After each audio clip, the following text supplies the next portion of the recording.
আমাদের নামাজ যেন নষ্ট না হয়। এত কষ্ট করে নামাজ পড়ি আমরা, অনেক সময় ব্যয় করে আমরা নামাজ পড়তে আসি, কিন্তু এই আমাদের কষ্ট যদি বৃথা যায়, আমাদের নামাজ যদি নষ্ট হয়ে যায়, তাহলে তো এই নামাজ আল্লাহর দরবারে কবুল হবে? এটা একটু বিষয়। আরেকটা বিষয় হলো যে নামাজ তো নষ্ট হয় না, কিন্তু নামাজের অনেক বড় ক্ষতি হয়ে যায়। নামাজের ফরজ মোটামুটি ভাবে আদায় হয়ে যায়, আপনি দায় মুক্ত হলেন, কিন্তু এই নামাজটা ওইরকম ভাবে, যেরকম ভাবে কবুল হওয়া দরকার, নেকি পাওয়া দরকার, সেরকম ভাবে আল্লাহর কাছে পৌঁছায় না। এই দুইটা বিষয়, একটা হলো যে সমস্ত কারণে নামাজ নষ্ট হয়ে যায়, এই কারণগুলো জানা দরকার আছে না ভাই বলেন? আমি যদি না জানি যে এই সমস্যা হইলে আমার নামাজটা নষ্ট হয়ে যায়, তাহলে এই সমস্যার সম্মুখীন যদি আমি হই আর না জানি, তাহলে তো আমি কিভাবে বুঝবো যে আমার নামাজটা নষ্ট হয়েছে? বোঝা যাবে? বোঝা যাবে না। এই জন্য এগুলো জানতে হবে। আর কিছু বিষয় আছে যেগুলো নামাজ তো নষ্ট হয় না, কিন্তু নষ্ট হওয়ার কাছাকাছি চলে যায়, এটাকে বলা হয় মাকরু। কি বলে? মাকরু। মাকরুর মধ্যে দুইটা প্রকার আছে। কিছু আছে মাকরুহে তাহরিমি, যেটা হারামের পর্যায়ে। নামাজের মধ্যে মাকরুহে তাহরিমি যদি হয়, তাহলে ফুকাহায়ে কিরামদের মত হলো এই নামাজকে ওয়াক্তের মধ্যে দ্বিতীয়বার পড়া ভালো। তাহলে এটা কত বড় ধরনের অন্যায়, কথাটা বুঝাচ্ছে? আর কিছু আছে মাকরুহে তানজিহি, মানে অনুত্তম কাজ, যেটা মূলত একজন মুসল্লি মুমিনের করা উচিত না। তো এই সবগুলো থেকে যদি আমি বাঁচতে চাই, তাহলে আমার এই মাসলাগুলো জানার দরকার আছে না নাই? ইনশাআল্লাহ আজকে জানবো, আমল করব, মনে রাখবো, যেন আমার নামাজ নষ্ট না হয়, আমার নামাজ যেন মাকরুহ না হয় ইনশাআল্লাহ। প্রথমে আলোচনা আসি নামাজ ভঙ্গের কারণ। আপনারা জানেন 19টা, জানেন না? 19টা বিভিন্ন বইতে লেখা আছে। তা আমি ওই ধারাবাহিকতা আলোচনা করব না। আমি বিভিন্ন বড় বড় ফতোয়ার কিতাব থেকে এনে, যেগুলো আপনাদের জন্য জরুরি, কিছু আছে যেগুলো বলার দরকার নাই, এগুলো নিয়ে আলোচনা করব। এইগুলোর মধ্যে কিছু আছে যেগুলো আমাদের লাগে না, তারপরে বলবো। আর কিছু আছে যেগুলো খুবই আমাদের দরকার, মাঝে মাঝে আমি টাচ দেবো, যে এটা আমাদের মুসল্লিদের দ্বারা প্রায় এটা দেখা যায়, এগুলো আমি বলবো। তো নামাজ ভঙ্গের যে সমস্ত কারণ আছে, এই কারণের মধ্যে সর্বপ্রথম কারণ হলো নামাজের মধ্যে কথা বলা। কি বলা? কথা বলা। বলে বলে না? আমি দেখছি এই মসজিদে দেখছি নামাজের মধ্যে কেউ কথা বলে। আমি দেখছি নামাজে ফোন আসছে, ফোন ধরে বলতেছে আমি নামাজে আছি, পরে যাও। এটা কথা না? কথা বলে। আমি নামাজে আছি, পরে কথা বলবো, এটা কথা না? আমি নিজে দেখছি, তিনি এখন দুনিয়ায় নাই। যাই হোক, আমি এখানে অনেকদিন, তো আমি কয়েকবারই দেখেছি সেরকম করে। হয়তো আরো কেউ করতে পারে, আমার চোখে আসে নাই। নামাজের মধ্যে কথা বলা, এই রোগ আছে না নাই? নামাজ আছে, তাহলে সে তো নামাজ চালিয়ে যাচ্ছে, ইমামের পিছনে নামাজ চলে যাচ্ছে, ইমামের নামাজ হইলে আমার নামাজ হয়ে যাবে। বিষয়টা এরকম। আমি যদি ইমামের পিছনে নামাজ পড়ি আর নামাজ ভঙ্গের কোন কারণ মুক্তাদির থেকে প্রকাশ পায়, হবে নামাজ? ইমামেরটা ঠিক হয়ে যাবে, অন্যান্য মুসল্লিরটা হবে, তবে যার থেকে নামাজ ভঙ্গের কারণ পাওয়া গেছে তার নামাজটা হবে না। কথাটা বুঝছেন তো? তাহলে নামাজের ভিতর কথা বলে, এই কথা ইচ্ছায় হোক অনিচ্ছায় হোক, ভুলে হোক, নামাজের মধ্যে ঘুমাই গেছেন, ঘুমের ভিতরে স্বপ্ন দেখছেন, কথাটা বলে ফেলছেন, কাউকে ডাক দিয়েছেন বা কিছু বলছেন, তাও নামাজ। মোট কথা হলো নামাজের ভিতরে কথা বললে, অল্প হোক বেশি হোক, সর্ব অবস্থায় নামাজ শেষ। মনে থাকবে তো এটা? মানে একবারে সংক্ষিপ্ত ব্যাখ্যা, এটা মনে রেখেন। কোন ধরনের কথা হবে না। নামাজের ভিতরে যে কাজগুলো আছে, এই কাজ ছাড়া অন্য কোনো কথা, দুনিয়াবি কোনো কথা বলা যাবে না। আরবিতে বলেন, বাংলায় বলেন, ফার্সিতে বলেন, যা বলেন, যদি এটা কথা হয়, তাহলে নামাজ কি হয়ে যাবে? নষ্ট হয়ে যাবে। বুঝছেন তো কথা? এখন আপনি কারোর সাথে কথা বলেন আরবিতে, বলছেন আমি আরবিতে কথা বলছি, হবে? আরবিতে বললেও না, এটা কথা, যেটা জিকির না, তাসবিহ না, এবং নামাজের অংশ না, সেটা বললেই নামাজ কি হয়ে যাবে? নষ্ট হয়ে যাবে। এটা মনে রাখবেন। একটা, 2 নম্বর, একবারে আর পরে আর কিছু বলবো। 2 নম্বর, সালাম দেওয়া, সালামের উত্তর দেওয়া। নামাজের ভিতর সালাম দেয়, সালামের উত্তর অনেকে দেয়, বুঝছেন? নামাজ চলতেছে, নামাজ দাঁড়িয়ে গেছে, এই অবস্থায় সালাম দেওয়া যাবে। ইচ্ছায় সালাম দিতে পারবেন না, অনিচ্ছা মুখ দিয়ে বের হয়েছে, উভয় অবস্থায় নামাজ শেষ। সালামের উত্তর, কেউ সালাম দিল, আপনার অভ্যাস আছে, কেউ সালাম দিলে আপনার মুখ থেকে অটোমেটিক সালাম এর উত্তর কি হয়ে যায়? বের হয়ে যায়। তবে কেউ সালাম দিছে, নামাজে আসতেছে, মসজিদে ঢুকছে, জোরে সালাম দিছে, আপনি নামাজের ভিতরে, বাস সালামের উত্তর দিয়ে দেন, ওয়ালাইকুম আসসালাম। অনিচ্ছায় বের হয়ে গেছে, ইচ্ছায় হোক অনিচ্ছায় হোক, ভুলে হোক, সর্ব অবস্থায় সালাম দেওয়া, সালামের উত্তর দেওয়া, উভয় অবস্থায় নামাজ কি হয়ে যাবে? নষ্ট হয়ে যাবে। কয়টা গেল কারণ? দুইটা গেল কারণ। আচ্ছা, কেউ যদি সালাম দেয়, এর সালামের উত্তর দেন এইভাবে ইশারা দিয়া, মুখ দিয়ে ইশারা দিয়ে দিলেন, অথবা হাত দিয়ে হালকা নাড়িয়ে কি দিলেন, ইশারা দিলেন, এতে অথবা সমস্যা হবে না, নামাজ মাকরুহ হবে, তবে নামাজ ফাসেদ হবে না।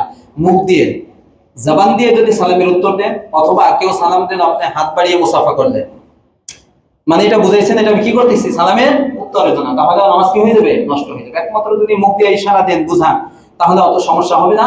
অথবা হাত দিয়া কি করলেন, অল্প সময়ের মধ্যে হাত দিয়া ইশারা দিয়ে বুঝালেন, কিন্তু এগুলো করা যাবে না।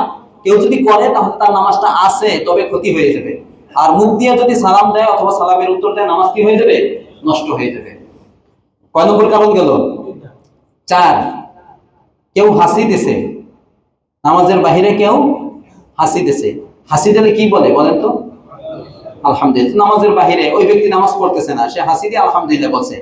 এরকম অনেকের আছে যে হাসি দেওয়ার পরে আলহামদুলিল্লাহ শুনলে অটোমেটিক এইটার উত্তর তার মুখ থেকে বের হয়ে যায়, যেমন আমার বের হয়, এটা আমার একটা অভ্যাস, আমি দেই এই জন্য বের হয়। কি বের হয়? ইয়ারহামুকাল্লাহ। কি বের হয়? ইয়ারহামুন। এখন একজন বাহিরে নামাজ পড়ে না, সে হাসি দিয়ে বলছে, কি বলছে? হাসি দিলে কি বলতে হয়? আলহামদুলিল্লাহ। এই কথা শুনে নামাজি ব্যক্তি যে নামাজে আছে, সে বলে ফেলছে কি, ইয়া রাহমাকাল্লাহ, সাথে সাথে নামাজ কি হয়ে যাবে, শেষ, নামাজ শেষ। হ্যাঁ, যদি নামাজি ব্যক্তির নামাজের মধ্যে হাসি আসে, কি আসে, হাসি আসে, আর তার এরকম অভ্যাস যে হাসি আসলে সে কি বলে, আলহামদুলিল্লাহ, তো অনিচ্ছা সত্ত্বেও হাসি, মানে আলহামদুলিল্লাহ হাসি দেওয়ার পরে কি হয়েছে, বের হয়ে গেছে, এতে সমস্যা হবে না। আলহামদুলিল্লাহ বললে নামাজের মধ্যে, হাসি দাতা যদি নামাজের মধ্যে আলহামদুলিল্লাহ বলে বের হয়ে গেছে, এতে কি হবে না, সমস্যা, তবে না বলা ভালো। কিন্তু বাহিরে কোনো ব্যক্তি হাসি দিয়ে আলহামদুলিল্লাহ বলছে, তার উত্তরে নামাজি ব্যক্তি কি বলছে, ইয়ারহামুকাল্লাহ, তাহলে নামাজ শেষ। এই তিনটা, এইগুলো ইসলামের প্রথম যুগে ছিল। নামাজের মধ্যে কথা বলারও বিধান ছিল, খাওয়া, তারপরে অনেক কিছুই ছিল, সালাম দেওয়া, এগুলো ছিল না ইসলামের প্রথম থেকে, নামাজের মধ্যে সালাম দেওয়া ছিল।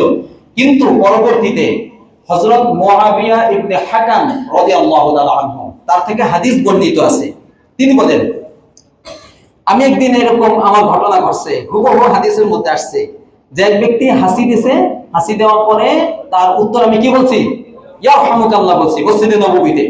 তো আল্লাহ রাসূল নামাজ পড়াচ্ছেন, সাহাবায়ে কেরাম এইরকম হাদিসের মধ্যে আসছে, বড় বড় চোখ দিয়ে এরকম আমার দিকে তাকাইতেছে। কেন ইয়ারহামুকাল্লাহ কেন বললো নামাজি ব্যক্তি? সাহাবীর নাম কি? মুআবিয়া ইবনুল হাকাম, ইবনুল হাকাম।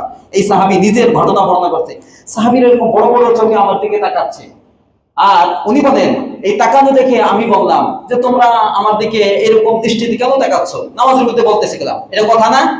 আচ্ছা, সাহাবীরা এরপরে অন্যান্য সাহাবী আগে তো তারা তাকিয়েছে বড় বড় চোখে, যে তুমি কেন সালামের উত্তর দিলে, মানে হাসিদাতা হাসির উত্তর দিলে, আলহামদুলিল্লাহ উত্তর কেন দিলে, আবার সে বলতেছে তোমরা এরকম কেন করতেছো। তখন তারা কথা না বলে অন্যান্য সাহাবী হাত দিয়া তাদের রানে এরকম থাপ্পড় মারতেছে, এরকম, মানে তুমি এখনো যা করতেছো এটা থেকে কি হও, বিরত হও, এটা নামাজের শান না। তখন তিনি বুঝলেন যে আমাকে বিরত থাকার জন্য তারা এরকম করতেছে সাহাবায়ে কেরাম, বুঝছেন? এটা নামাজের ঘটনা, নামাজের ভিতরে। নামাজ যখন শেষ হইল, আল্লাহ রাসূলের দরবারে এসে তিনি বললেন, তিনি এর আগে আল্লাহ রাসূলের অনেক প্রশংসা করলেন, যে আল্লাহ রাসূলের মতো উত্তম চরিত্রওয়ালা মানুষ, এরকম শিক্ষক পৃথিবীতে আর কেউ নাই। উনি আল্লাহ রাসূল সম্পর্কে এরকম ব্যক্ত করতেছে, এরপর বলতেছেন যে আমি আল্লাহ রাসূলের সামনে গিয়ে ঘটনা বললাম, তখন তিনি আমাকে বললেন একটা কথা, ইন্না ইন্না সালাতানা হাযিহি, আমাদের এই নামাজ, লা ইয়াসলুহু ফিহা শাইউম মিন কালামিন নাস, এই নামাজে, আমাদের এই নামাজে মানুষের কোনো কথাবার্তা শোভা পায় না, অর্থাৎ বলা যাবে না। তাহলে বোঝা গেল, হাসি দেওয়ার পরে তার উত্তরে ইয়ারহামুকাল্লাহ, সালাম দেওয়া, সালামের উত্তর দেওয়া, বা কোনো ধরনের কথাবার্তা বলা, যদিও আগের যুগে, প্রথম ইসলামের প্রথম যুগে ছিল, এই হাদিস দ্বারা পূর্বের সমস্ত বিধিবিধান রহিত হয়ে এখন নামাজের মধ্যে কোনো ধরনের কথাবার্তা বলা, তারপরে হাসি দেওয়ার পরে তার উত্তরে ইয়ারহামুকাল্লাহ বলা, এই ধরনের কোনো কিছু করা যাবে না। তাহলে আল্লাহ রাসূল বললেন নামাজ কি শোনো, মুআবিয়া ইবনে হাকাম, নামাজ কি শোনো, নামাজ হলো ইন্নামা হুয়া তাসবিহ, তাসবিহ পড়া, তাসবিহ নামাজে পড়েন না। 2 নম্বর আত-তাকবীর, তাকবীর বলা, 4 নম্বর ওয়া কিরাআতুল কোরআন, কোরআন তেলাওয়াত করা। এই 3 জিনিসের এইগুলোর সমষ্টির নাম কি? নামাজ। এছাড়া আর কিছু বলা যাবে না। তাহলে বুঝে আসলো যে এই সমস্ত জিনিস নামাজে করা যাবে না, বুঝে আসলে তো? আচ্ছা, এটা 3 নম্বর। 4 নম্বর খাওয়া পান করা। কি করে? নামাজের মধ্যে মুখের ভিতরে চকলেট নিয়ে আসছে, হ্যাঁ, বিভিন্ন জিনিস মুখের ভিতরে নিয়ে আসছে, অথবা একটা লং নিয়ে আসছে, বা বিভিন্ন জিনিস মুখের ভিতরে আছে, তো নামাজও পড়তেছে আবার ওইটা চাবাচ্ছে, খাচ্ছে, হবে নামাজ? এটা তো একটা কোনো জিনিস খেলে নামাজ হবে না। একবারে সামান্য জিনিস, তিলের দানা, তিল পরিমাণ জিনিস, সামান্য জিনিস যদি আপনি বাহির থেকে নামাজের মধ্যে ভিতরে নিয়ে খান, তাহলে নামাজ কি? শেষ, এই নামাজ হবে না। কথাটা ক্লিয়ার হয়েছে? এটা একটা মাসালা। এখানে গুরুত্বপূর্ণ যে মাসালা সেটা হলো, আমরা অনেক সময় খাওয়া দাওয়া করে নামাজে চলে আসি, এরকম হয় না? গোশত খাই, দাঁতের ভিতরে গোশত বা ভাত অথবা অন্য জিনিস ভিতরে লেগে থাকে, তো কি করলেন? নামাজের ভিতরে ওই জিহ্বা দিয়ে দাঁত থেকে বের করে খেয়ে ফেলবেন। এখানে 2টা সুরত হইতে পারে। কয়টা? কয়টা বলেন? যদি ওই জিনিসটা দাঁত থেকে বের করে আনেন বাহিরে, এরপরে আবার ভিতরে ঢুকাইয়া আবার খান, তাহলে নামাজ শেষ। সামান্য পরিমাণ হইলো, বের করে আবার ভিতরে নেছেন, নামাজ কি হয়ে গেছে? শেষ। আর যদি ভিতরে থাকা অবস্থায় গিলে ফেলেন এবং সেটার পরিমাণ সোলা বোর্ড আছে না, সোলা বোর্ড বা এর চেয়ে একটু ছোট হয়, তাহলে কি হবে না? এর চেয়ে একটু কম হইলে সমস্যা হবে না, এই পরিমাণ হইলে সমস্যা হবে না। এর চেয়ে যদি পরিমাণ বেশি হয় তাহলে খাওয়া যাবে না। আচ্ছা, মুখ থেকে ফেলে দিতে হবে। তাহলে নামাজের ভিতরে কোনো ধরনের খাওয়া দাওয়া করা যাবে না, নামাজ থাকবে না, নামাজ কি হয়ে যাবে? নষ্ট হয়ে যাবে। আচ্ছা, এরপরে 5 নম্বর কারণ হলো, যেটা খুবই গুরুত্বপূর্ণ, মন লাগিয়ে শুনবেন, নামাজে অশুদ্ধ কিরাত পড়া। আফসোস লাগে আমার, সবচেয়ে বড় আমাদের যেটা, সেটা হলো এই জিনিসটা দেখা যায় 100 জন মুসল্লির মধ্যে 5 জনের কিরাত সহিহ আছে কি না এটা সন্দেহ আছে। কথা বলেন, এটা কি বেঠিক কথা বললাম? আমি সঠিক কথাই বলছি। যদি ধরি, এখন জিজ্ঞেস করি, সূরা ফাতিহাটা পড়েন, যেটা প্রত্যেক নামাজের প্রত্যেক রাকাতে লাগে, আর কমপক্ষে 4টা সূরা আপনাকে সহিহ লাগবে, এমন সহিহ লাগবে যে সহিহটা আপনার নামাজ হয়ে যায়। লাহানে যদি পড়লেন, যেখানে টান নাই সেখানে টান দিলেন, মানে এমন ভুল করলেন, নামাজের অর্থ, ব্যাখ্যা, উদ্দেশ্য সব পরিবর্তন হয়ে গেছে, নামাজ হবে? নামাজ হবে না। নামাজের একটা ফরজ আছে না, কিরাত পড়া? কথা বলেন, কিরাত পড়া একটা ফরজ না? এবং কিরাত যদি আপনি অশুদ্ধ পড়েন তাহলে ফরজ আদায় হইল, ফরজ আদায় যদি না হয় তাহলে আপনার নামাজ আছে? আফসোস, দুনিয়ার সব বুঝি, সব কিছুতে সময় দেওয়ার মতো আমার সময় আছে, আমার সফরে যাওয়ার সময় আছে,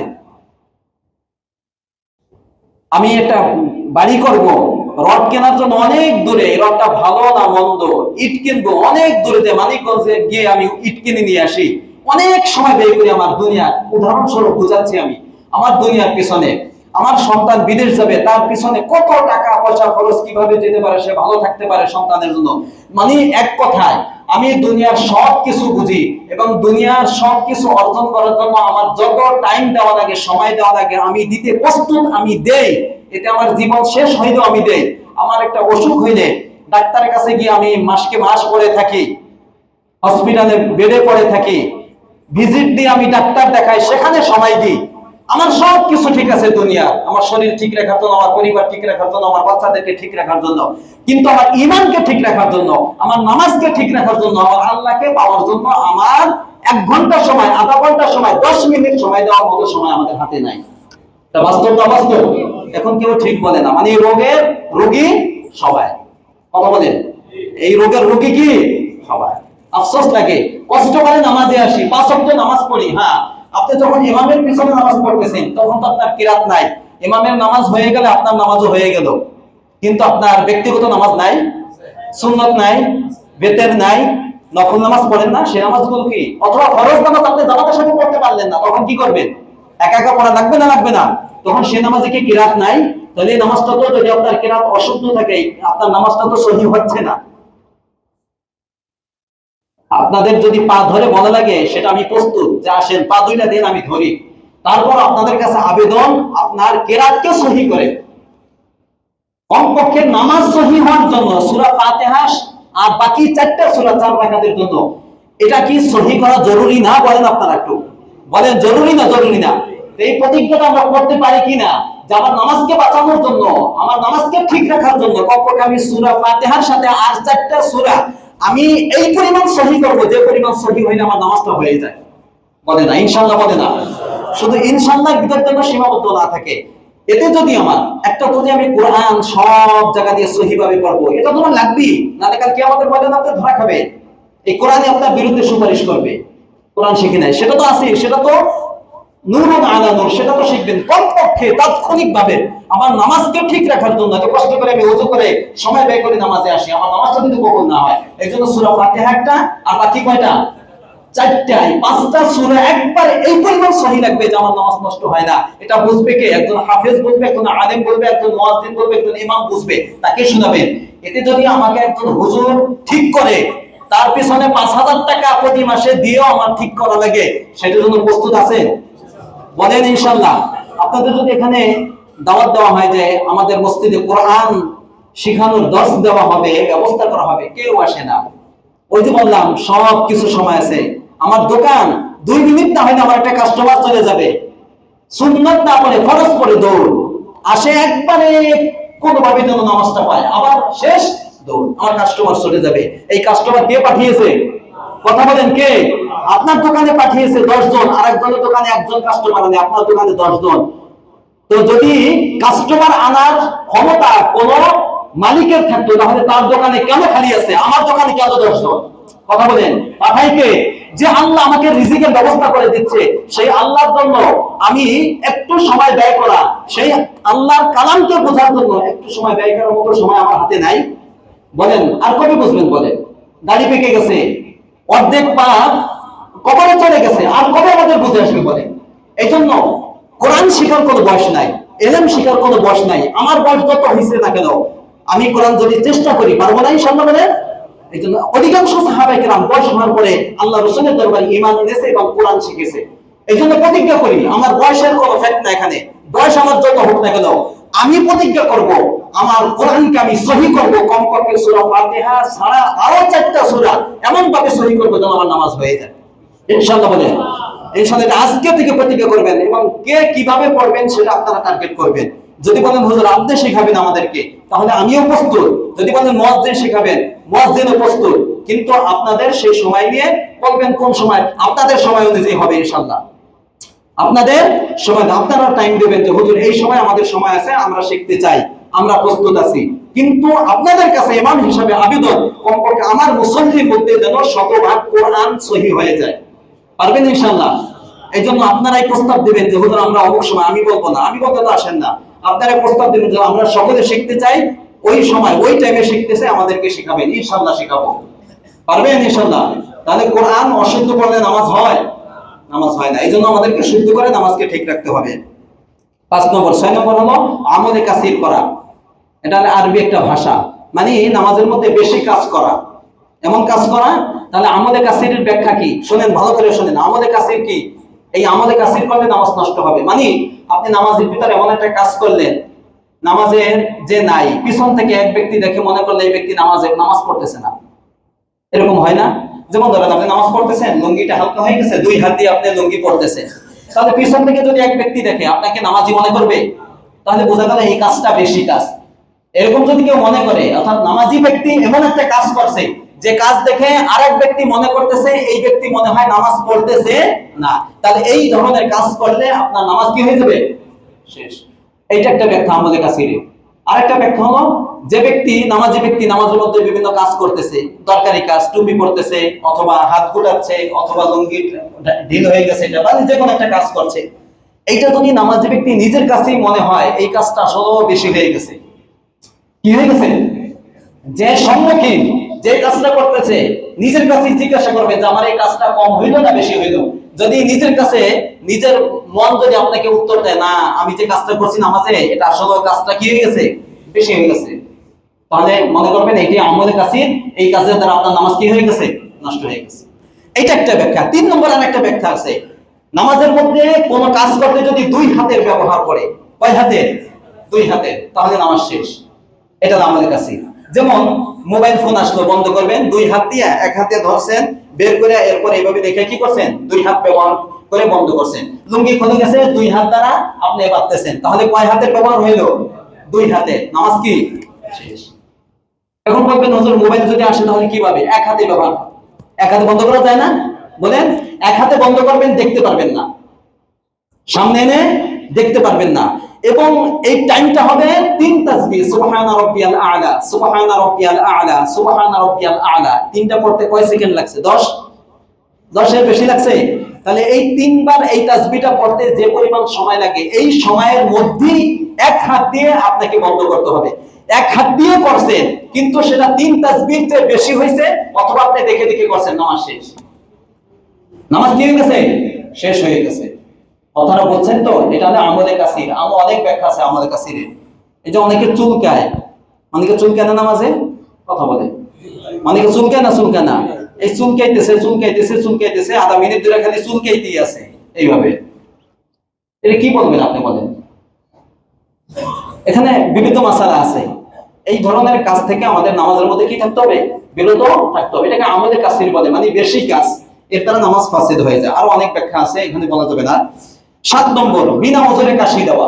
বিনা ওজরে কাশি দেওয়া এই একটা, আর উদ্দেশ্য ছাড়া কাশি দেওয়া, যদি না নামাজ শেষ। বিনা ওজরে কাশি দেওয়া, কোনো ওজর নাই, এরকম হয় কি? মুসল্লি একজন উল্টাপাল্টা করতেছে বা সামনে কিছু দেখছে, কথা বলেন, হয় না? হয় না? কাশি দেয়। বা একজন পরিচিত আপনার পাশে এসে দাঁড়াইছে, বাস আপনি যে তাকে চিনেন বা আপনার পরিচিত বা বন্ধুকে আপনার পাশে আসছে, এই জন্য একটু বুঝাই দেন, কাশি এরকম দেয় না? দেয় না? এটা উদ্দেশ্য আছে, কোন ওজর আছে না? এমনি দিচ্ছে, নামাজ শেষ। ওজরে যদি কাশির ওজর, আমার কাশির রোগ আছে, আমি কাশি আটকাইতেই পারতেছি না, কাশি আসবে, তাহলে এটা ওজর না, নামাজ সমস্যা হবে না। এই একটা। 2 নম্বর হলো ভালো কোনো উদ্দেশ্য যদি কাশি দেয়, যেমন ধরেন ইমাম সাহেব নামাজ পড়াচ্ছে, গলা আটকে যাচ্ছে, এই গলাকে একটু পরিষ্কার জন্য তার কাশি দেওয়া দরকার। যদি না দেয় তাহলে কেরাতটা পৌঁছাবে না। তাহলে কেরাত পৌঁছানো এটা ভালো উদ্দেশ্য না খারাপ উদ্দেশ্য? কারণ তার কেরাতটা পৌঁছানোর জন্য, কেরাতটা ক্লিয়ার করার জন্য সে কাশি দিয়ে তার গলাকে পরিষ্কার করে দিচ্ছে, এতে কোনো কি হবে না? সমস্যা হবে না। এই দুইটা জিনিস ছাড়া উদ্দেশ্য ভালো না এবং কোনো ওজরও নাই, যদি কোনো ব্যক্তি কাশি দেয় তাহলে তার নামাজ কি হয়ে যাবে? নষ্ট হয়ে যাবে। এটা লক্ষ্য রাখতে হবে আমাদেরকে। আরেকটা হলো 8 নম্বর, মানুষের কাছে পাওয়া যায় এমন কোন জিনিস নামাজের মধ্যে চাওয়া, মানে পারিবারিক কোন জিনিস নামাজের মধ্যে চাওয়া। যেমন বলেন, আল্লাহ ওই যে একটা কাপড় দেখেছিলাম, ওই কাপড়ের ব্যবস্থা তুমি আমাকে করে দাও, নামাজের মধ্যে চাইতেছে আল্লাহর কাছে। নামাজের চলাকালীন, মোনাজাতে না, মোনাজাত কি নামাজ? সালামের আগে, তাকবীরের পরে সালামের আগে চাইতেছে, আল্লাহ ওই যে একজন মেয়ে দেখে আসছে না, ওইটার ব্যবস্থা তুমি, বিবাহের ব্যবস্থা করে দাও, নামাজের মধ্যে চাইতেছে। আল্লাহ ওই যে ব্যবসাটা না, ব্যবসার জমি লাভের ব্যবস্থা করে দাও। এরকম মানে দুনিয়াবি যে জিনিসগুলো মানুষ থেকে, এগুলো মানুষ থেকে পাওয়া যায় না, যায় না, এইগুলো চাই ফেলছেন আমাদের। নামাজ শেষ। আপনি আরবিতে চান, বাংলা চান, সব অবস্থায় নামাজ শেষ। কথাটা বলছেন? তাহলে কি চাওয়া যাবে নামাজে? নামাজে এমন জিনিস চাওয়া যাবে যে জিনিসটা একমাত্র কার কাছ থেকে পাওয়া যায়? মানুষের কাছ থেকে পাওয়া যায় না। এরকম জিনিস আপনি চান। আপনি চান আল্লাহুম্মা গফিরনি, আল্লাহ আমাকে তুমি ক্ষমা করে দাও। কি? আল্লাহ আমাকে তুমি ক্ষমা, আল্লাহুম্মা রযুকনি, আল্লাহ তুমি আমাকে রিজিক দিয়ে দাও, রিজিকের ব্যবস্থা করো। এই রিজিক কি শুধু খাবার? এই রিজিক শুধু খাবার? রিজিক খাবার, রিজিক সময়, রিজিক সুস্থতা, সব জিনিস রিজিকের মধ্যে অন্তর্ভুক্ত। কথাটা বুঝাচ্ছে? আপনি এরকম কিন্তু নির্দিষ্ট করে দুনিয়াবি কোন জিনিস চাইলে নামাজ কি হয়ে যাবে? ফাসেদ হয়ে যাবে। যে জিনিস মানুষের কাছ থেকে পাওয়া সম্ভব এবং সাংসারিক জিনিস, এগুলো নামাজের মধ্যে চাইলে নামাজ কি ফাসেদ। যেগুলো একমাত্র আল্লাহর কাছ থেকেই পাওয়া যায়, মানুষের কাছ থেকে পাওয়া যায় না, এগুলো নামাজের মধ্যে চাইলে নামাজ ফাসেদ হবে না। হ্যাঁ, ফরজ নামাজে এগুলো চাবেন না। ফরজ নামাজে শুধু ফরজ বিধিবিধান এবং যেগুলো আছে ওইগুলোই মেইনটেইন করবেন। নফল নামাজে আপনার মাতৃভাষায়, বাংলা ভাষায়ও সেজদায় গিয়ে দোয়া করা যায়, সেই দোয়াটা করবেন। মানুষের কাছ থেকে পাওয়া যায় এমন জিনিস না, যেগুলো আল্লাহর কাছ থেকে পাওয়া যায় সেগুলো দোয়া করলে কোনো সমস্যা হবে না ইনশাআল্লাহ। এরপর নামাজ ভঙ্গের কারণ হলো কোরআন দেখে দেখে পড়া। এটা অনেক মাযহাবে সহিহ আছে, আপনারা দেখবেন বিভিন্ন নেটে ভাইরাল হয়, বিভিন্ন দেশে কোরআন দেখে দেখে পড়তেছে। এটা অন্যান্য মাযহাবে আছে, কোরআন দেখে পড়লে নামাজে কোনো সমস্যা হবে না, কিন্তু হানাফি মাযহাব অনুযায়ী কোরআন দেখে দেখে পড়া কি না, চলবে না, নামাজ ফাসেদ হয়ে যাবে। এটা একটা বিষয়। এখান থেকে একটা মাসালা, সেটা হলো যে আপনি নামাজ পড়তেছেন, দেখবেন অনেক মসজিদের সামনে বিভিন্ন জিনিস লেখা থাকে, থাকে না?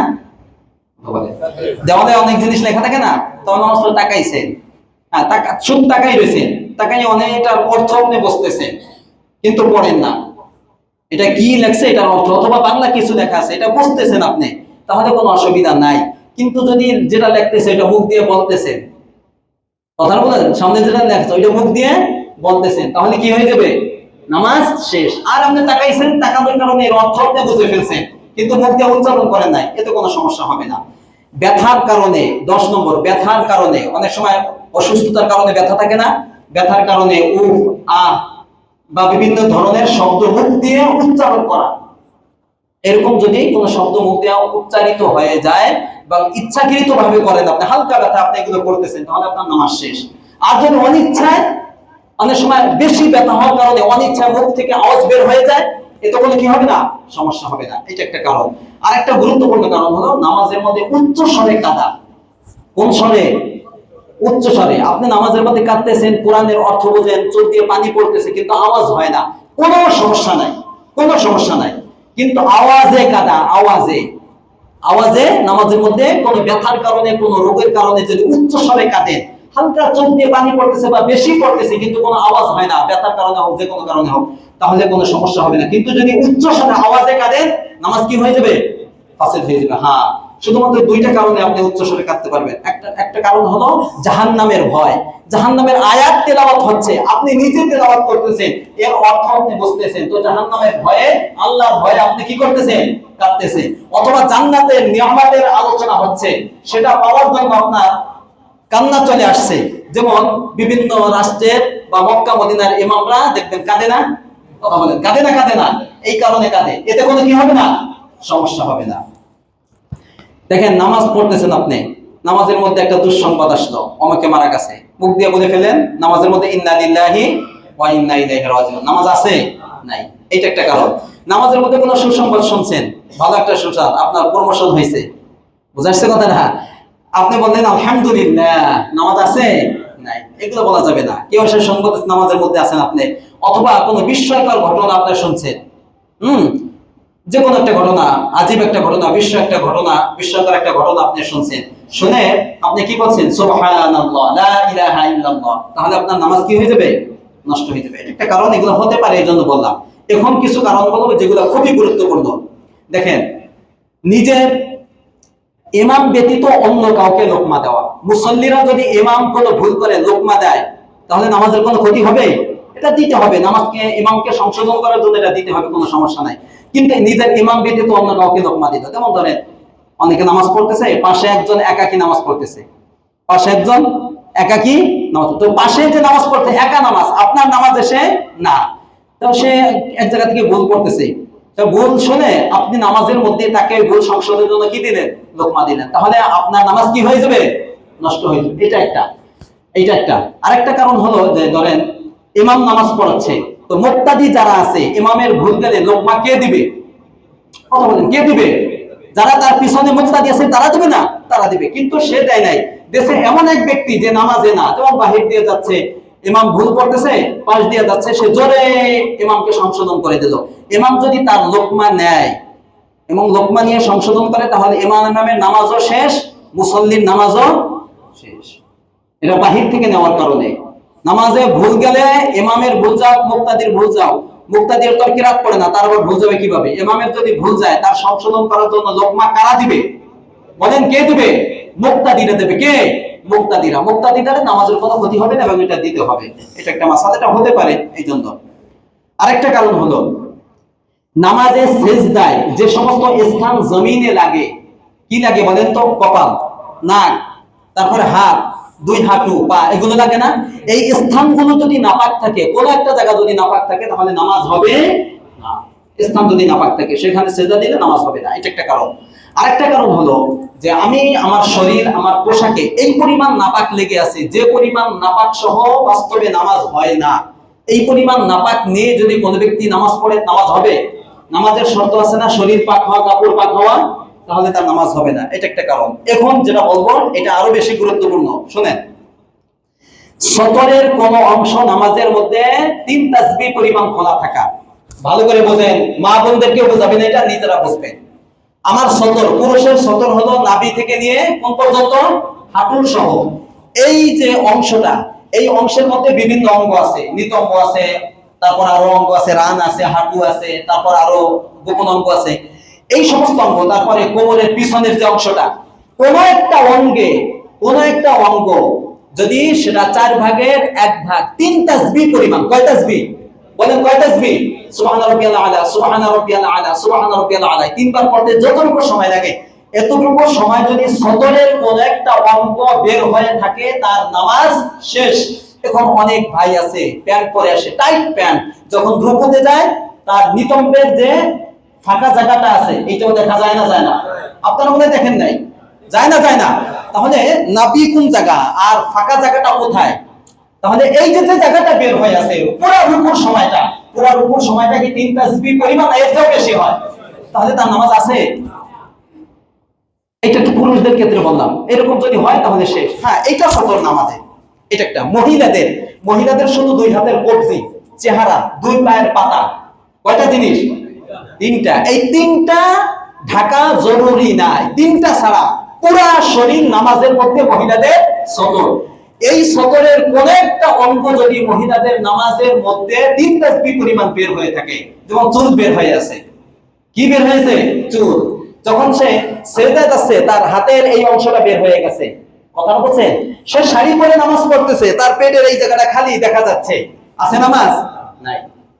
এই জন্য তাদের হেজাব পরে, ভালো করে জামা পরে, এখন ওই জামাটা কি বলা হয়, পা পর্যন্ত জামা, আর এটা কি জানো, এর নাম কি, মেক্সি, এইগুলো পরে নামাজ পড়া ভালো, এবং উপরে হেজাব দিয়ে, তাহলে চুলও বের হবে না, হাতও বের হবে না। এখন যদি এই যে হাত উঠানোর সময় মেয়েরা হাত উঠাবে কাপড়ের ভিতর দিয়ে, কিসের ভিতর দিয়ে, কাপড়ে। এখন পুরুষের মতো হাত উঠাইছে, তখন হাত উঠাইয়া তাকবীর বলতেছে, তাকবীর বলা, তাকবীর আল্লাহু আকবার বলা মানে নামাজ কি হয়ে গেছে, শুরু হয়ে গেছে। এরপরে দেখা গেল তার হাতের এইগুলা খুলে আছে, নামাজ আছে? কথাটা বলছেন, এগুলো ভালো করে লক্ষ্য রাখতে হবে মেয়েদের নামাজের সময়, এই মাসালাটা খুবই জরুরি মাসালা। আচ্ছা, কিবলার দিক থেকে, কিবলা কোন দিকে, আমাদের তো পশ্চিম, কিবলার দিক, কিবলার দিক থেকে যদি সিনা ঘুরে যায়, ডান দিকে হোক বাম দিকে হোক, ডান দিকে যদি 45 ডিগ্রির বেশি ঘুরে যায়, আর বাম দিকেও যদি 45 ডিগ্রির বেশি ঘুরে যায়, 45 ডিগ্রি পর্যন্ত মাফ, এর বেশি ঘুরলে নামাজ কি হয়ে যাবে, নষ্ট হয়ে যাবে। সিনা, সিনা মুখ না, কি বুক, সিনা। এখন 45 ডিগ্রি আপনি বের করে দিবেন, কি পরিমাণ হতে পারে, এটা নামাজের মধ্যে ঘুরে গেলে নামাজ ফাসেদ হয়ে যাবে। আচ্ছা, নামাজে শব্দ করে হাসা, হাসে না, হাসে না, হাসে, হাসে, পোলাপান বেশি হাসে আর কি, পোলাপানের হাসি শুনে বয়স্করাও হাসে, মাঝে মাঝে আমাদেরও হাসি আসে, এমন ভাবে হাসে, এমন কথা বলে। এখন যদি অট্ট হাসি দেন, জোরে হাসি দেন, আল্লাহ রাসূল বলেছেন তার ওযু শেষ, নামাজও শেষ। মান কাফাহা মিনকুম ফিস সালাতি ফালইউঈদিল ওযুআ ওয়াস সালাহ। নামাজের মধ্যে কোন ব্যক্তি যদি অট্ট হাসি দেয়, হাসি 3 প্রকার, একটা আছে মুস্কি হাসি, মুস্কি হাসি না, আরেকটা আওয়াজ নাই, এমনি হাসতেছে, দাঁত বের হয়েছে কিন্তু আওয়াজ নাই, এটাকে বলা হয় দেহেক। আরেকটা হলো অট্ট হাসি দেয়, এটা বলে কহকহা, এটার কারণে ও নামাজও শেষ, ওযু শেষ, ওযু করে আবার নামাজ পড়তে হবে, এরকম হাসি দিলে নামাজ ফাসেদ হয়ে যাবে। আচ্ছা, আরেকটা মাসালা বলে ফেলি, যেটা আমাদের ঘটে না, কিন্তু যারা মক্কা মদিনায় যান তাদের থেকে এটা প্রকাশ পায় বেশি। কোন প্রাপ্ত বয়স্কা মহিলা, আপনি নামাজ পড়তেছেন, আপনার পাশে এসে দাঁড়াইছে, মক্কা মদিনায় হয় না, হয় না? আল্লাহ, কত বাঁচার চেষ্টা করছি, তারপরে এসে দাঁড়াই যায়। নামাজে মহিলাদের জন্য ভিন্ন জায়গা নাই, কথা বলেন, ভিন্ন জায়গার ব্যবস্থা আছে না, নাই? সেখানে দাঁড়াবে না, মন চাইছে এক জায়গায় এসে দাঁড়াইছে।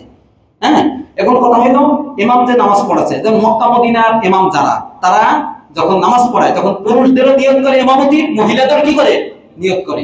এরকম যদি হয়, যেমন আমরা নামাজ পড়াই, আমরা মহিলাদের নিয়ত করি না, কথাটা বুঝাচ্ছে, ইমাম যদি মহিলাদের নিয়ত করে যে আমি মহিলাদের ইমামতির নিয়ত করতেছি, এরকম ইমামের মুসল্লিদের পিছনে বরাবর এসে যদি কোনো মহিলা নামাজে দাঁড়াই যায় পাশে, তাহলে এই মহিলার এই পাশে যে এই পাশে যে দুজনের নামাজ কি বলেন, শেষ।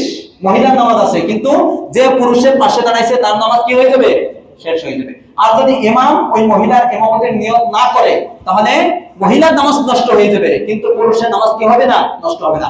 এখন মক্কা মদিনার ইমামরা মহিলাদেরও কি করে, নিয়ত করে, কারণ তার পিছনে মহিলারাও কি করে, নামাজ পড়ে। এই অবস্থায় যদি আপনার পাশে মক্কা মদিনা নামাজ পড়া অবস্থায় কোনো মহিলা এসে আপনার পাশে দাঁড়ায়, আপনার নামাজ কি হয়ে যাবে, নষ্ট হয়ে যাবে। এটা খুবই লক্ষ্য রাখা দরকার ওই মক্কা মদিনায় যাওয়ার পরে।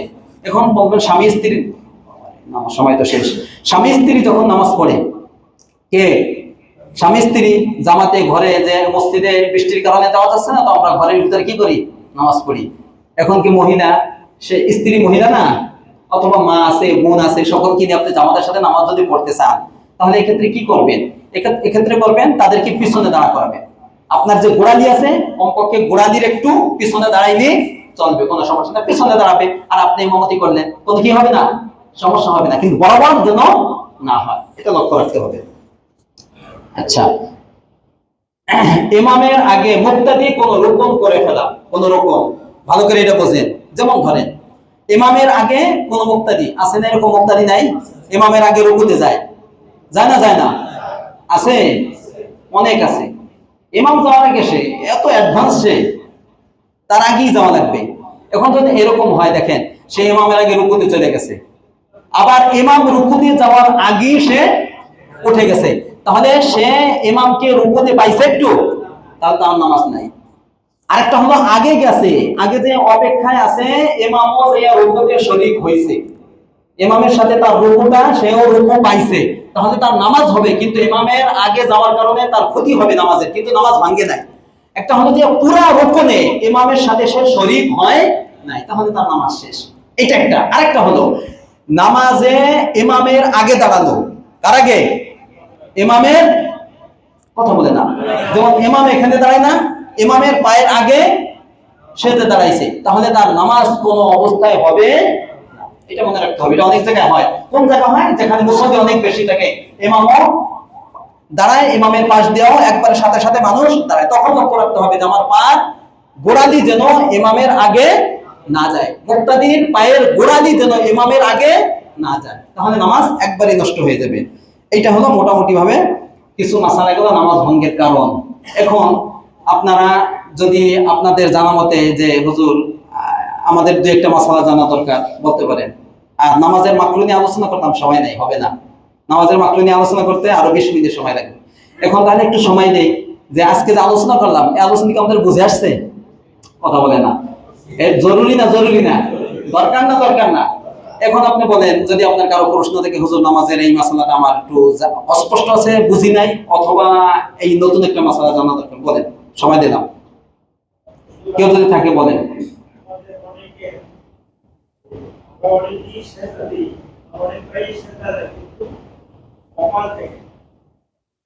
নাক রাখে না, ওইটা মাকরুর মধ্যে আসছে, কিন্তু মাকরু তো আলোচনা করতে পারতাম না। এটা নামাজ মাকরু তাহরিমি হবে। নামাজ কি হবে? শুধু কপাল দিয়ে সেজদা করা, নাক না লাগানো। এটা আগামী জুমা আলোচনা হবে ইনশাআল্লাহ, এটা করবেন না। বলেন।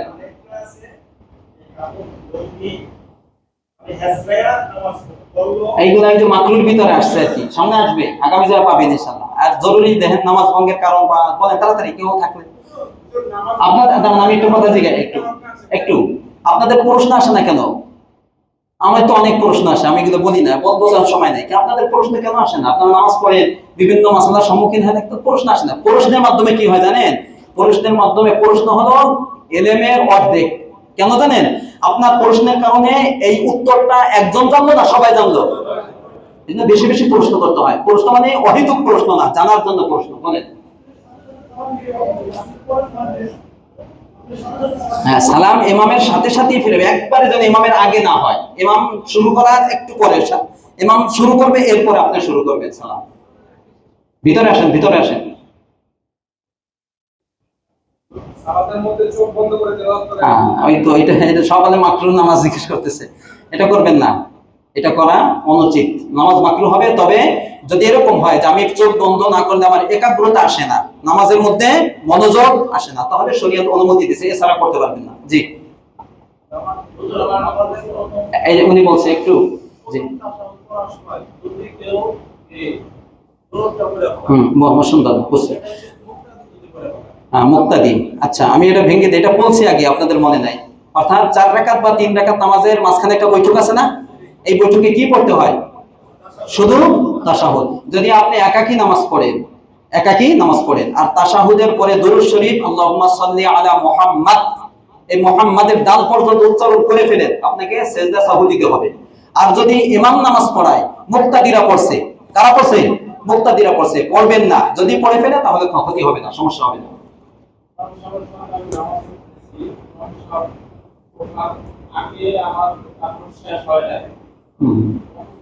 হুম সুন্দর একটা মাসালা। যেমন ওই যে 2 রাকাত এই নামাজে 4 রাকাত নামাজের প্রথম বৈঠকে বা 3 রাকাত নামাজের প্রথম বৈঠকে তাশাহুদ পরে আমরা দাঁড়াই যাই না, তা ইমাম সাহেব দাঁড়িয়ে গেছে, তার তাশাহুদ শেষ, কিন্তু বসে থাকবে না, কারণ বসে থাকলে কি সিজদা সাহু দিতে হবে। আপনি আল্লাহুম্মা সাল্লি আলা মুহাম্মাদ পড়েন বা না পড়েন, এরকম করতে যে সময় লাগবে এই সময় বসে থাকলেও দেওয়া লাগবে। ইমাম সাহেব তো বসে থাকার অনুমতি নাই, তাহলে সিজদা সাহু হবে, সে দাঁড়াই গেছে।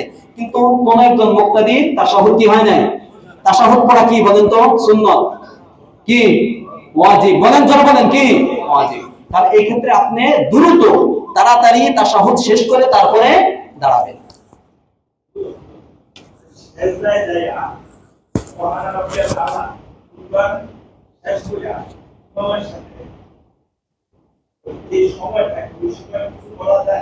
ওই সময় আপনি আরো সুবহান রাব্বিল আলা আরো পড়বেন না, অন্য আল্লাহু আকবার এগুলো বলবেন না, সুবহান রাব্বিল আলা এইটাই তাসবিহ, এইটা বেশি পড়বেন, এইটাই বেশি পড়বেন, অন্য কোনো তাসবিহ এখানে দরকার নাই।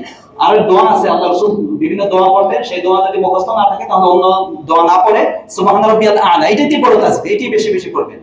জি তাড়াতাড়ি তাড়াতাড়ি। জি একজনা ঘরে লিখে ধরে অনেক সময় নামাজ পড়ে লাগানো থাকে, বাইরে থেকে একজন ডাক্তারছে সবটা লিখো ঘরে কোনো নামাজ পড়তেছে, এই ক্ষেত্রে কি করা যায়? এই ক্ষেত্রে যদি কাছে হন, এই ক্ষেত্রে যদি একবারে কাছে হন, হাঁটা না লাগে, তাহলে এক হাত দিয়ে আপনি তাড়াতাড়ি দরজাটা খুলে দিলেন অথবা আওয়াজ করলেন, যাতে বুঝতে পারেন যে নামাজে আছে। আওয়াজ করবেন না যে আমি নামাজে আছি, এরকম করলে নামাজ নষ্ট হয়ে যাবে। এটা কি করা যাবে? আল্লাহু আকবার হ্যাঁ আল্লাহু আকবার বলতে পারেন, এতে বা সুবহানাল্লাহ বলতে পারেন, এতে সমস্যা হবে না। জি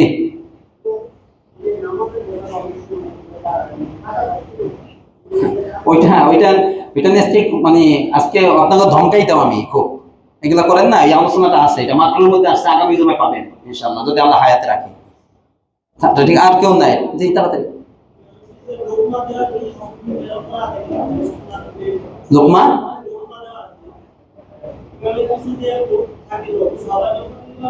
না না, যে জানে, যে পাশে আছে ইমাম, যেমন মুয়াজ্জিন আছে, মুয়াজ্জিন লোকমা দেবে, সবাই লোকমা দেবেন না, সবার লোকমা দেওয়ার অনুমতি নাই।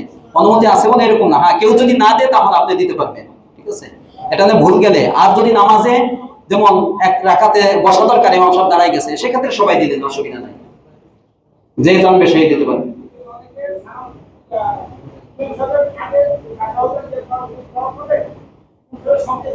হ্যাঁ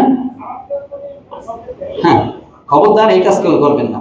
মানে ওনার দোয়াটা সব পড়া শেষ হয়ে গেছে, ইমাম সাহেবের এখনো শেষ হয় না, ইমাম সাহেব যখন তাড়াতাড়ি সালাম ফিরায় কি করে, সংকেত দেয় বিভিন্ন বাবন্ন ভাবে, যদি কাশি দেন তাহলে তো নিজের নামাজ শেষ। কথাটা বুঝাচ্ছে? এই এই অধিকার আপনাকে শরীয়ত দেয় নাই কেউ, বাস। তাহলে মোটা না না ওগুলা করতে পারবেন না। ইমামের পিছনে নামাজ পড়লে আস্তে নামাজ পড়ুক, জোরে নামাজ পড়ুক, মুক্তাদি কোনো অবস্থায় কিরাত করতে পারবে না, বাস। আজকে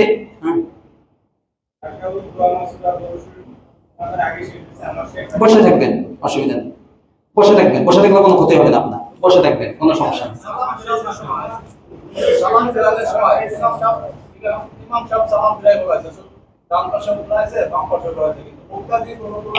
না না না এরকম করবেন না, এরকম এরকম করবেন না। সালাম ফেরানো ওয়াজিব, আর দোয়া মাসুরা এগুলো পড়া সুন্নাত।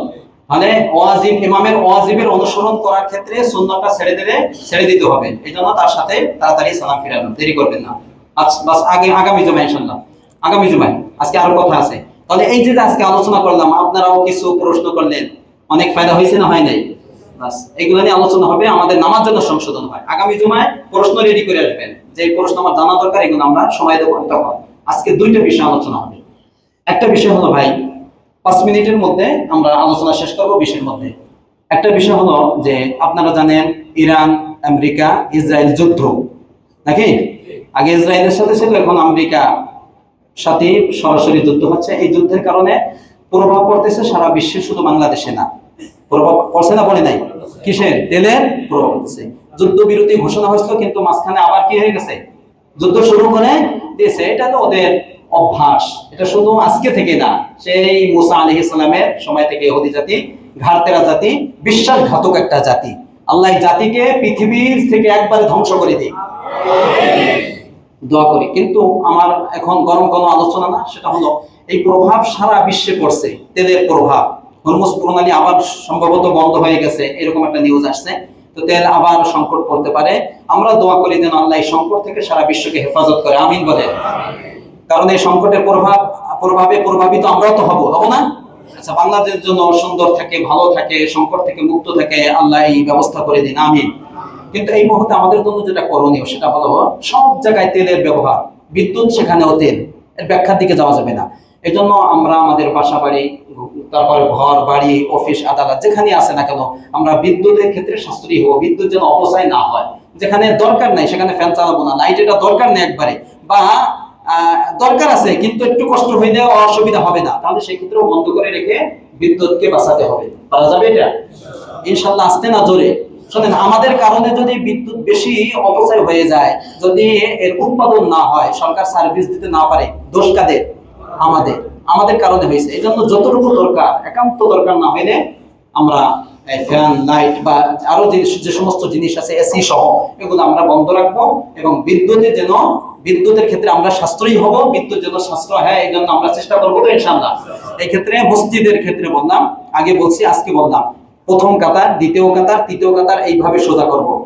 এখনো সামনে ফাঁকা ফ্যান চলতেছে, আমি ওই জায়গায় বা ওই জায়গায় বসে আমি একটা ফ্যান চালিয়ে আমি বসে থাকলাম, এই কাজটা আজকে থেকে হবে না ইনশাআল্লাহ।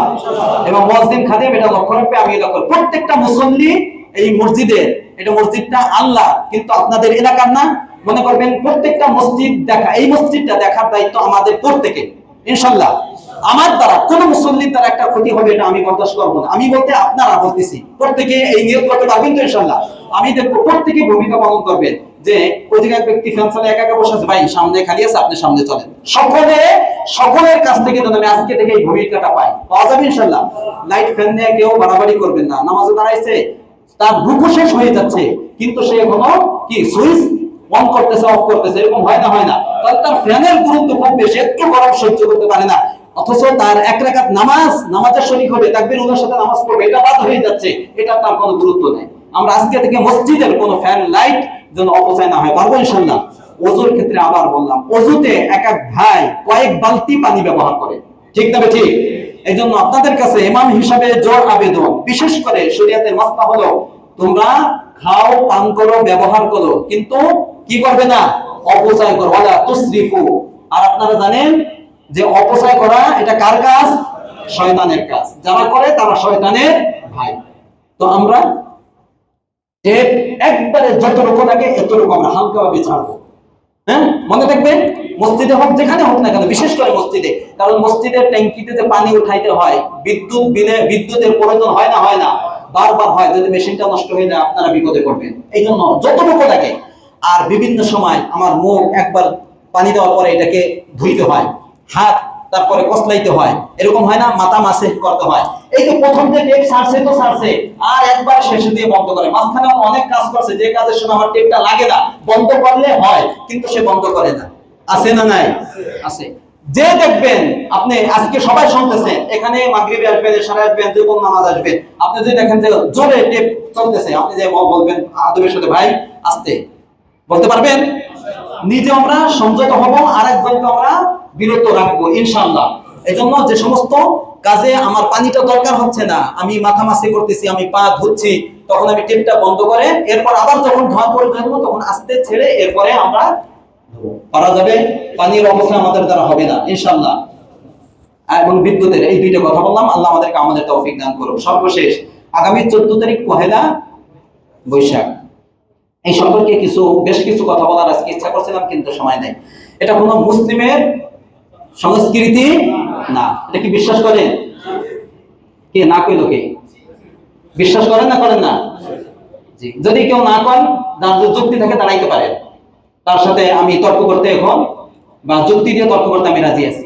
এই যে বর্তমান পহেলা বৈশাখে যা চলতেছে, পহেলা বৈশাখে যে বাংলা সনের প্রথম মাস না, বাংলা সন শুরু হচ্ছে, এইটা কেন শুরু হইল এবং কি উদ্দেশ্যে শুরু হয়েছে এবং তখন কি ছিল, এইটা কিছু আছে এখন? কথা বলে, এটা কেন শুরু হয়েছে? এটাকে ফসলি সন বলা হয়। আপনারা জানেন, আমরা যখন ছোট ছিলাম দেখছি হালখাতা নামে একটা জিনিস ছিল। কি হালখাতা, এটা হচ্ছে পহেলা বৈশাখের প্রথম দিন। দেনা পাওনা পরিশোধ করতো, আবার যারা মালিক তারা আবার নতুন করে আবার খাতা শুরু করতো, পিছনের খাতা লেনদেন পরিষ্কার করে শেষ করতো, আবার নতুন করে খাতা তারা শুরু করতো। এই দিন যারা ক্রেতা এরা আসতো, লেনদেন পরিশোধ করতো, মিষ্টি বিতরণ করতো, খাবারের বিতরণ করতো। এইটা তো পহেলা বৈশাখের বাঙালিদের সংস্কৃতিতে এইটা নাই।